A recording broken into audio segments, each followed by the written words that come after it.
আজকের ভিডিওর মাধ্যমে আমরা জানবো স্বাধীনতার পর ১৫ই আগস্ট ১৯৪৭ স্বাধীনতার পর পশ্চিমবঙ্গের যে সমস্ত মুখ্যমন্ত্রীর কার্যকাল চলেছে তার সম্পর্কে, তাদের সময়সীমা এবং তারা যেসব প্রকল্প পশ্চিমবঙ্গে নিয়ে এসেছে সেই সম্পর্কে। তো চলো দেরি না করে ভিডিও স্টার্ট করা যাক। স্বাধীনতার পর পশ্চিমবঙ্গের প্রথম মুখ্যমন্ত্রী হলো প্রফুল্লচন্দ্র ঘোষ। তার কার্যকাল ছিল ১৫ই আগস্ট ১৯৪৭ পর থেকে ফেব্রুয়ারি ১৯৪৮ পর্যন্ত। প্রফুল্লচন্দ্র ঘোষ স্বাধীনতার পরে প্রথম মুখ্যমন্ত্রী হিসেবে রাজ্যের প্রাথমিক প্রশাসনিক কাঠামো গঠনের ভূমিকা রাখে। দ্বিতীয় মুখ্যমন্ত্রী হয় বিধানচন্দ্র রায়। তিনি ২৩শে জানুয়ারি ১৯৪৮ থেকে ১লা জুলাই ১৯৬২ পর্যন্ত বিভিন্ন মেয়াদে তিনি মুখ্যমন্ত্রীর পদে নিযুক্ত হন। বিধানচন্দ্র রায় বিধাননগর অর্থাৎ সল্টলেক, কল্যাণী, দুর্গাপুর, অশোকনগর, কল্যাণগড় শহরের প্রতিষ্ঠা করেন, যা রাজ্যের অর্থনৈতিক উন্নয়নে গুরুত্বপূর্ণ ভূমিকা পালন করে। ভারতের প্রথম IIT Indian institute of technology Kharagpur প্রতিষ্ঠানের জন্য জওহরলাল নেহরুর কাছে তিনি আবেদন জানান এবং সফল হন। প্রথম বোর্ড অফ গভর্নর্স চেয়ারম্যান হন ১৯৫০ সালে। ১৯৫২ থেকে ১৯৪৭ সালে বিধানসভায় নির্বাচনে কংগ্রেসের জয়ী করে তিনি রাজ্যের উন্নয়নের অবদান রাখেন। পশ্চিমবঙ্গের তৃতীয় মুখ্যমন্ত্রী হয় প্রফুল্লচন্দ্র সেন। তার কার্যকাল ছিল ২রা জুলাই ১৯৬২ থেকে ১লা মার্চ ১৯৬৭ পর্যন্ত। দেশব্যাপী খরার কারণে খাদ্য অভাবের মোকাবেলায় শহরের এলাকায় খাদ্যশস্য রেশনিং ব্যবস্থা চালু করেন। তার পরবর্তীকালে সামান্য পরিবর্তনে আসে। খাদ্য মজুত গঠনের জন্য ধানের গোলার ভারী কর আরোপ করেন। পশ্চিমবঙ্গের চতুর্থ মুখ্যমন্ত্রী হল অজয় কুমার মুখোপাধ্যায়। তিনি বিভিন্নবার বিভিন্ন মেয়াদে পশ্চিমবঙ্গের মুখ্যমন্ত্রীর পর সামলায়। তিনি ১৯৬৭ থেকে ১৯৭১ পর্যন্ত পশ্চিমবঙ্গের মুখ্যমন্ত্রী ছিলেন। তবে তিনি তার কার্যকালে কোনো প্রকল্প তথ্য পাওয়া যায়নি। তবে কার্যকালে রাজনৈতিক অস্থিরতা এবং জটিল সরকারের যুগে প্রশাসনিক স্থিরতা ফিরিয়ে আনার চেষ্টা করেন। এই সময় অনেকবার পশ্চিমবঙ্গে রাষ্ট্রপতি শাসন চালু হয়। পশ্চিমবঙ্গের পঞ্চম মুখ্যমন্ত্রী হল প্রফুল্লচন্দ্র ঘোষ। তিনি ২১শে নভেম্বর ১৯৬৭ থেকে ২০ ফেব্রুয়ারি ১৯৬৮ পর্যন্ত তার কার্যকাল ছিল। এই সময় ভারতের রাষ্ট্রপতি শাসন চলাকালীন ভারতের যে অরাজকতা, পশ্চিমবঙ্গের যে অরাজকতা শুরু হয় তার জন্য সাংকেতিক মেয়াদের জন্য এই রাজনৈতিক স্থিতিশীলতা রক্ষার ভূমিকা রাখেন প্রফুল্লচন্দ্র ঘোষ, পশ্চিমবঙ্গের পঞ্চম মুখ্যমন্ত্রী। পশ্চিমবঙ্গের ষষ্ঠ মুখ্যমন্ত্রী হয় সিদ্ধান্ত শঙ্কর রায়। তিনি পাকিস্তানের সামরিক গণহত্যার কারণে পূর্ব পাকিস্তান থেকে আসা ১০ লক্ষের বেশি শরণার্থীকে পুনর্বাস করেন এই পশ্চিমবঙ্গে। মাওবাদী বিদ্রোহীদের ওপর দমন-পীড়ন চালান। কলকাতা মিউনিসিপ্যাল কর্পোরেশন কমিউনিস্ট নেতৃত্বে মেয়র কাউন্সিল ভেঙে দেন। মেয়র নির্বাচন বন্ধ করে দেন। ১৯৭৩ সালে West Bengal panchayat act pass করেন, যা চতুর্থ পঞ্চায়েতি ব্যবস্থা ত্রিস্তরী করেন, যা পরবর্তী ৭৩তম সংবিধান সংশোধনের মাধ্যমে জাতীয়ভাবে প্রয়োগ হয়। দুর্নীতি তদন্তের জন্য কে.এন. অংচুং প্রধান কমিশন গঠন করেন। পাওয়ার মিনিস্টার সুনিতা চট্টোরাজকে ঘুষ গ্রহণের অভিযোগে বরখাস্ত করেন। দক্ষিণ কলকাতায় গার্ডেন রিচে নতুন জল চিকিৎসা প্ল্যান্ট স্থাপন করেন। কলকাতা মেট্রো নির্মাণ কাজ শুরু হয় এই সিদ্ধান্ত শঙ্কর রায় মুখ্যমন্ত্রীর আমল থেকেই। পশ্চিমবঙ্গের সপ্তম মুখ্যমন্ত্রীর পদে নিযুক্ত হন জ্যোতি বসু। তিনি ১৯৭৭ থেকে ২০০০ পর্যন্ত তিনি তার সেবা পশ্চিমবঙ্গে প্রদান করে থাকেন।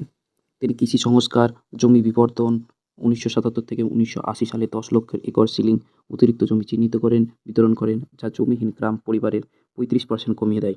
১৯৭৮ সালে অপারেশন বর্গা ভাগ চাষিদের নাম জারি করার উদ্যোগে, যা ০.৪ মিলিয়ন থেকে ১.২ মিলিয়ন ভাগ চাষি সুরক্ষিত করেন এবং কৃষি উৎপাদন ৩৬% বাড়ায়। ১৯৮১ সালে West Bengal land reform act সংশোধন, মৎস্য ও বাগান কৃষির সিলিং ছাপিয়ে ধর্মীয় প্রতিষ্ঠান জমি পুনরুদ্ধার করেন। কৃষি উন্নয়নের ক্ষেত্রে ১৯৮০ থেকে ১৯৯০ সালে বার্ষিক কৃষি বৃদ্ধি ৭% ছাড়িয়ে যায়।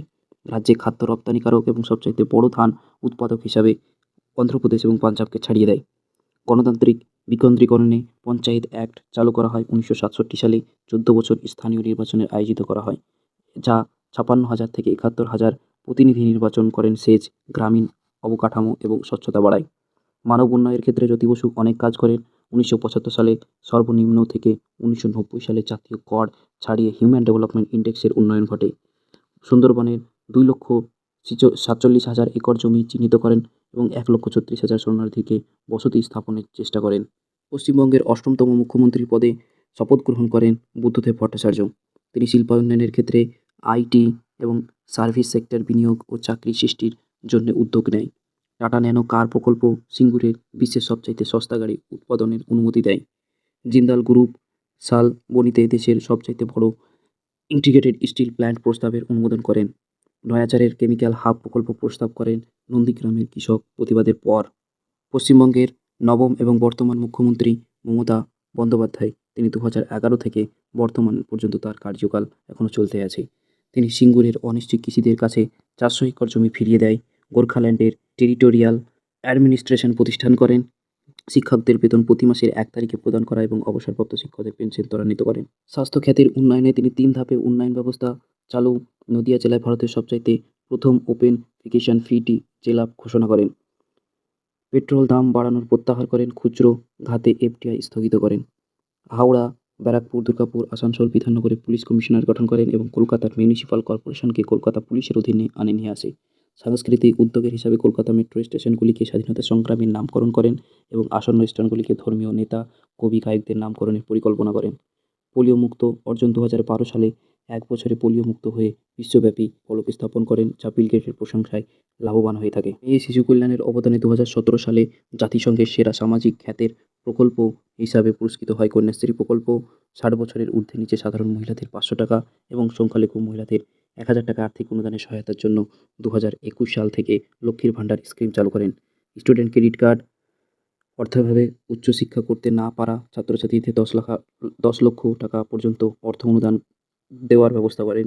সমশ্রী স্কিম বাংলাভাষী এবং প্রবাসী শ্রমিকদের পুনর্নিবাসের জন্য ৫,০০০ টাকা এককালীন ভ্রমণ অনুদান এবং ১ বছরে বা চাকরি না পাওয়া পর্যন্ত ৫,০০০ টাকা করে মাসিক ভাতা, খাদ্যসাথী, রেশন কার্ড, স্বাস্থ্য বীমা, শিশুদের স্কুলে ভর্তি, সম্প্রদায় ভিত্তিক রান্নাঘর, উৎকর্ষ বাংলা দক্ষতার প্রশিক্ষণ কেন্দ্র, সমশ্রী চাকরি কার্ড এবং দুয়ারে সরকার প্রকল্প সরকারি সেবা গৃহদ্বারে পৌঁছে দেওয়ার জন্য বিভিন্ন ধরনের প্রকল্প পশ্চিমবঙ্গের বর্তমান মুখ্যমন্ত্রী মমতা বন্দ্যোপাধ্যায় করে থাকেন। তিনি বিভিন্ন ধরনের প্রকল্প চালু করেন। ২০১৩ সালে কন্যাশ্রী প্রকল্প এবং যুবশ্রী প্রকল্প, তার সঙ্গে মধুশ্রী প্রকল্প, শিশু সাথী প্রকল্প চালু করেন। ২০১৪ সালে ঐক্যশ্রী প্রকল্প, গতিধারা প্রকল্প, কর্মতীর্থ প্রকল্প, সামাজিক সুরক্ষা এবং সুফল বাংলা প্রকল্প চালু করেন। ২০১৫ সালে সবুজ সাথী, ২০১৬ সালে স্বাস্থ্যসাথী প্রকল্প, সবুজ শ্রী প্রকল্প, স্বাস্থ্যসাথী প্রকল্প চালু করে থাকেন। ২০১৮ সালে রূপশ্রী প্রকল্প চালু করেন। ২০১৯ সালে কৃষক বন্ধু প্রকল্প, ২০২০ সালে কর্মসাথী প্রকল্প এবং দুয়ারে সরকার প্রকল্প চালু করেন। ২০২১ সালে স্টুডেন্ট ক্রেডিট এবং লক্ষ্মীর ভাণ্ডার চালু করে থাকেন। তো এই ছিল ১৯৪৭-এর পর থেকে বর্তমান সময় পর্যন্ত পশ্চিমবঙ্গের মুখ্যমন্ত্রী পদে কর্মদক্ষ ব্যক্তিদের নাম। তো আজকের ভিডিওতে পর্যন্তই। দেখা হচ্ছে নতুন ভিডিওতে নতুন একটি টপিককে নিয়ে। ততক্ষণ পর্যন্ত টেক কেয়ার।